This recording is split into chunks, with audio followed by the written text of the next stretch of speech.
ওয়ালা তারফা আনহুম আসাকা আদাবা। বুঝেন এটা? পরিবারের উপর থেকে শাসনের লাঠি উঠাইবা না।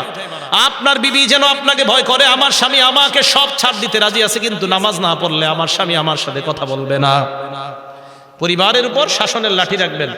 আপনার স্ত্রী যেন আপনাকে এই ব্যাপারে ভয় পায় যে আমার স্বামী সবসময় হাসি খুশি থাকলেও নামাজ না পড়লে আমার স্বামীর চাইতে ভয়ঙ্কর আর কেউ হয় না।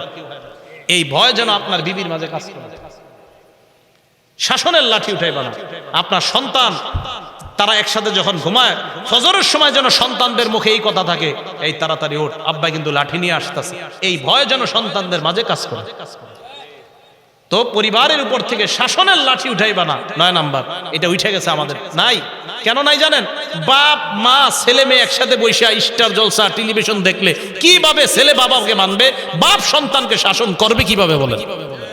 একসাথে বসে সবাই নাটক দেখে এই বাবাকে এই ছেলে কিভাবে মানবে?